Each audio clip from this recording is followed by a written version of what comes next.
Assalamualaikum warahmatullahi wabarakatuh. Kisah Nabiullah Syam'un al-Ghazi alaihissalam dan hubungannya dengan asal muasal Lailatul Qadar. Nabi Syam'un al-Ghazi alaihissalam memiliki beberapa nama. Dalam bahasa Arab, beliau disebut dengan Syamshon atau Syam'un. Dalam bahasa Ibrani disebut Simson. Dalam bahasa Tiberiyas disebut Shimson. Dan dalam Alkitab Nasrani disebut Samson. Nama Syam'un sendiri artinya yang berasal dari matahari. Sedangkan Al-Ghazi artinya yang berasal dari Ghazi, yaitu Gaza, Palestina sekarang. Suatu ketika Nabi Muhammad SAW berkumpul bersama para sahabat di bulan suci Ramadan. Beliau SAW terlihat tersenyum sendiri, lalu ditanya oleh para sahabat, "Apa yang membuat engkau tersenyum, wahai Rasulullah?" Beliau SAW menjawab, "Diperlihatkan kepadaku di hari akhir, ketika seluruh manusia dikumpulkan di padang mahsyar, ada seorang nabi yang membawa pedang dan tidak mempunyai pengikut satupun masuk ke dalam surga. Beliau adalah Syam'un."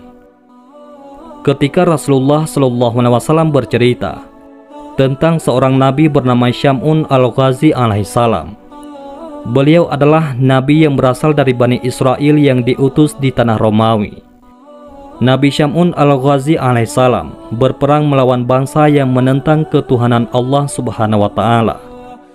Nabi Syam'un al-Ghazi alaihissalam adalah seorang pahlawan berambut panjang yang memiliki kemukjizatan dapat melunakkan besi dan dapat merobohkan istana. Nabi Syam'un memiliki senjata semacam pedang yang terbuat dari tulang rahang unta bernama liha jamal. Dengan pedang itu, beliau dapat membunuh ribuan orang kafir. Siapapun musuh yang berhadapan dengannya pasti akan hancur dengan pedang ajaibnya. Tak hanya itu, bahkan ketika beliau merasa haus dan lapar, dengan perantara pedangnya, Allah memberikan makanan dan minuman. Nabi Syam'un seorang muslim dan seorang yang ahli ibadah yang sangat disegani oleh kaum kafir. Sudah tak terhitung lagi orang kafir yang mati di tangannya. Selain itu, Nabi Syam'un juga ahli ibadah, dan tercatat beliau sanggup beribadah selama 1000 bulan dengan sholat malam dan siangnya berpuasa. Beliau juga dikenal seorang pembela agama tauhid, yaitu mengesahkan Allah. Berperang melawan kaum kafir selama 1000 bulan hanya berbekal tulang dagu unta sebagai senjata, tidak memiliki senjata lain. Setiap kali menghantam kaum kafir dengan pedangnya, terbunuhlah banyak kaum kafir dengan jumlah yang tidak terhitung. Dengan hanya bersenjatakan tulang rahang seekor unta yang dibentuk menyerupai sebuah pedang pendek yang tajam, Nabi Syam'un berperang melawan bangsa yang menentang Allah Subhanahu wa Ta'ala dengan penuh keberanian dan selalu dapat mengalahkan mereka. Ketangguhan dan keperkasaan Nabi Syam'un dipergunakan untuk menentang penguasa kaum kafirin saat itu, yakni Raja Israel. Menghadapi kesaktian Nabi Syam'un al-Ghazi alaihissalam membuat para kafirun kewalahan. Mereka mencari jalan untuk bisa menundukkannya. Dengan segala kehebatannya itu, beliau dibenci oleh para musuh, terutama dari golongan orang kafir. Akhirnya sang Raja Israel mencari jalan untuk menundukkan sang Nabi. Berbagai upaya pun dilakukan olehnya, sehingga akhirnya atas nasihat para penasehatnya diumumkanlah, barang siapa yang dapat menangkap Syam'un al-Ghazi akan mendapat hadiah emas dan permata yang berlimpah. Akhirnya ide licik pun ditemukan. Mereka menawarkan hadiah berupa uang dan perhiasan yang berlimpah kepada istri Nabi, yaitu istri Nabi Syam'un al-Ghazi alaihissalam, dengan syarat ia bersedia melumpuhkan suaminya. Istri Nabi yang ternyata seorang kafir sangat tergiur oleh hadiah itu. Mereka kemudian memanfaatkan istri Nabi Syam'un untuk ikut membantu membunuh Nabiullah Syam'un alaihissalam. Setelah dirayu dengan imbalan yang menggiurkan, sang istri mengiyakan ajakan kaum kafir untuk membunuh Nabi Syam'un suaminya sendiri, karena ada iming-iming harta benda yang banyak. Si istri akhirnya mau melakukan kejahatan itu. Maka orang kafir memberikan ide agar dia mengikat tangan dan kaki Nabi Syam'un sewaktu tidur, untuk kemudian akan dibunuh dengan beramai-ramai. Para pembesar-pembesar kafir berkata, "Kami akan memberimu seutas tali kuat. Ikatlah tangan dan kakinya ketika dia tidur. Nanti setelah itu, kamilah yang bertindak untuk membunuhnya." Pada hari pertama istri Nabi Syam'un gagal karena ketiduran, yang disebabkan karena suaminya terlalu lama mengerjakan sholat malam. Lama waktunya itu, sehingga membuat istri Nabi Syam'un tak kuasa menahan kantuk yang amat sangat. Memang Nabi Syam'un Al-Ghazi tidurnya hanya sedikit saja dalam semalam, di mana malam-malamnya hanya dipergunakan untuk beribadah kepada Allah Subhanahu wa Ta'ala. Keesokan harinya, istri Nabi Syam'un melapor kepada orang-orang kafir bahwa dia belum berhasil mengikat tangan dan kaki suaminya. Mereka tidak mempermasalahkan hal itu. Pada hari kedua, istri Nabi Syam'un berhasil mengikat suaminya ketika tidur dengan seutas tali yang kuat. Tatkala Nabi Syam'un bangun dan ingin beribadah kepada Allah Subhanahu wa Ta'ala, beliau terkejut karena kedua kakinya terikat. "Wahai istriku, siapakah yang mengikatku dengan tali ini?" tanya Nabi Syam'un kepada istrinya. "Aku yang mengikat, hanya sekedar mengujimu sampai sejauh mana kekuatanmu," ujar istrinya. Nabi Syam'un dengan mudah dapat melepaskan tali yang mengikatnya dengan satu ucapan doa. Kemudian Nabi Syam'un bergegas menuju tempat peribadatannya. Maka gagallah rencana pembunuhan pada hari kedua itu. Namun setelah itu, musuh-musuh kafir datang lagi dengan membawa rantai, dan istri Nabi Syam'un siap mengikat suaminya lagi pada keesokan malamnya. Pada hari ketiga, istri Nabi Syam'un itu berhasil lagi mengikat suaminya dengan rantai yang diberikan oleh orang-orang kafir. "Wahai istriku, siapakah yang mengikatku kali ini?" tanya Nabi Syam'un dengan nada agak marah ketika bangun dari tidur.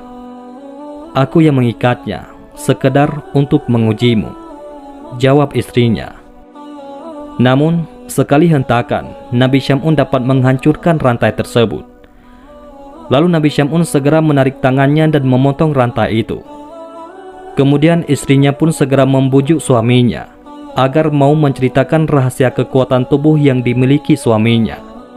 Akhirnya Nabi Syam'un bercerita juga jika sebenarnya beliau adalah seorang wali dari sekian banyak wali Allah yang hidup di dunia ini. Syam'un berkata, "Wahai istriku, aku adalah wali di antara wali Allah, yakni kekasih Allah. Segala perkara dunia ini tidak ada yang sanggup mengalahkan diriku. Aku punya rambut panjang ini. Ketahuilah bahwa tidak ada seorang pun yang mampu mengalahkanku dalam perkara dunia kecuali rambutku ini." Jelas Nabi Syam'un Al-Ghazi alaihissalam kepada istrinya. Nabi Syam'un memang memiliki rambut yang panjang, dan panjangnya digambarkan bahwa ujung rambutnya akan menyentuh tanah saat Nabi Syam'un berdiri. Karena sudah mengetahui kelemahan suaminya, akhirnya pada saat Nabi Syam'un tidur, mulailah istrinya mengikat tangan Nabi Syam'un dengan 4 helai rambutnya, dan mengikat pula kakinya dengan 4 helai rambut milik Nabi Syam'un, sementara beliau tetap dalam tidurnya. Setelah bangun, Nabi Syam'un bertanya, "Wahai istriku, siapakah yang mengikatku ini?" "Aku, untuk mengujimu," jawab istrinya yang mulai ketakutan. Setelah itu Nabi Syam'un berusaha dengan sekuat tenaga untuk melepaskan ikatan itu. Namun beliau tidak berdaya untuk memotongnya. Si istri langsung saja memberitahukan kepada kaum kafir tentang hal ini. Nabi Syam'un alaihissalam lalu dibawa ke istana ke hadapan raja para kafirun, lalu diikat pada tiang istana dan dipertontonkan kepada khalayak istana. Mulailah mereka memotong kedua telinga, bibir, kedua tangan dan kakinya. Tidak hanya itu, Nabi juga disiksa dengan dibutakan kedua matanya. Mereka menyiksa Nabi dengan tujuan agar beliau mati secara perlahan-lahan. Istrinya yang jahat ikut pula menyaksikan penyiksaan tersebut tanpa rasa belas kasihan sedikit pun. Begitu hebatnya siksaan tersebut membuat Allah Subhanahu wa Ta'ala lewat perantaraan malaikat Jibril berbicara dengan suaranya yang hanya bisa didengar oleh Nabi Syam'un alaihissalam. "Wahai Syam'un, apa yang engkau inginkan, aku akan menindak mereka." Nabi Syam'un menjawab, "Ya Allah, berikanlah kekuatan kepadaku hingga aku mampu menggerakkan tiang istana ini, dan akan kuhancurkan mereka dengan kekuatan darimu ya Allah." Bismillah, la haula wa la quwata illa billah. Doa Nabi Syam'un al-Ghazi alaihissalam dikabulkan Allah subhanahu wa ta'ala. Allah subhanahu wa ta'ala memberi kekuatan kepada Nabi Syam'un, yang kekuatannya tidak bisa dibayangkan dan melebihi kekuatan dari rambutnya sendiri. Maka dengan seizin Allah, Nabi Syam'un al-Ghazi alaihissalam menggoyangkan tiang istana tersebut. Nabi Syam'un hanya beringsut sedikit saja, putuslah tali rambut itu. Bahkan tiang itu pun rubuh menimpa raja kafir bersama seluruh khalayak istana, termasuk istrinya yang durhaka dan orang-orang yang telah menyiksanya. Tiangnya juga ikut roboh dan hancur. Istana yang dijadikan tempat pembantaian itu juga turut hancur, dan atapnya menimpa orang-orang kafir dan semuanya mati. Hanya Nabi Syam'un sendiri yang selamat. Lalu Allah mengembalikan seluruh anggota badan yang telah terpotong dan menyembuhkan segala yang beliau rasa sakit itu. Setelah peristiwa itu, Nabi Syam'un al-Ghazi alaihissalam bersumpah kepada Allah subhanahu wa ta'ala akan menembus semua dosanya dengan berjuang menumpas semua kebatilan dan kekufuran selama 1000 bulan tanpa henti. Nabi Syam'un menyibukkan diri dalam beribadah kepada Allah subhanahu wa ta'ala. Malam hari dilalui dengan memperbanyak sholat malam, sedangkan siangnya beliau berpuasa. Nabi Syam'un menjalankan ibadahnya selama 1000 bulan hingga ajalnya tiba. Setelah mendengar kisah Nabi Syam'un al-Ghazi alaihissalam, para sahabat Rasulullah SAW menangis terharu. Lalu para sahabat bertanya kepada Rasulullah SAW, "Ya Rasulullah, tahukah baginda akan pahalanya?" Rasulullah SAW menjawab, "Aku tidak mengetahuinya." Setelah Rasulullah SAW selesai berkisah, Allah subhanahu wa ta'ala menyuruh malaikat Jibril datang kepada Nabi SAW dan menurunkan surat Al-Qadar. "Wahai Muhammad, Allah memberi Lailatul Qadar kepadamu dan umatmu. Ibadah pada malam itu lebih utama daripada ibadah 1000 bulan," ujar malaikat Jibril alaihissalam. Allah subhanahu wa ta'ala berfirman dalam surat Al-Qadar ayat 1-5, "Sesungguhnya kami telah menurunkannya Al-Quran pada malam kemuliaan. Dan tahukah kamu apakah malam kemuliaan itu? Malam kemuliaan itu lebih baik dari 1000 bulan. Pada malam itu turun malaikat-malaikat dan malaikat Jibril dengan izin Tuhannya untuk mengatur segala urusan. Malam itu penuh kesejahteraan sampai terbit fajar." Quran Surat Al-Qadar ayat 1-5. Mendengar berita itu, Rasulullah SAW menyuruh sahabat-sahabatnya untuk berburu malam Lailatul Qadar agar mendapat pahala seperti yang Allah berikan kepada Nabi Syam'un al-Ghazi alaihissalam. Apabila fajar telah terbit di malam Qadar, maka malaikat Jibril berkata, "Wahai para malaikat, berkumpullah kemari." Para malaikat berkata, "Ya Jibril, apa yang Allah perbuat untuk kaum muslimin di malam ini dari umat Nabi Muhammad SAW?" Malaikat Jibril menjawab, "Sesungguhnya Allah memandang kepada mereka dengan penuh kasih sayang. Allah memaafkan serta mengampuni dosa-dosa mereka, kecuali 4 kelompok." Para malaikat bertanya, "Siapa 4 kelompok itu?" Jibril menjawab, "Pertama, orang yang membiasakan diri minum arak. Kedua, orang yang durhaka kepada orang tuanya. Ketiga, orang yang memutus silaturahmi. Dan yang keempat, orang yang bertengkar, yaitu pertengkaran dengan sesama yang belum damai dalam jangka waktu 3 hari. Wallahu a'lam bishawab. Itulah kisah Nabiullah Syam'un al-Ghazi alaihissalam. Mudah-mudahan ini semua bermanfaat. Assalamualaikum warahmatullahi wabarakatuh.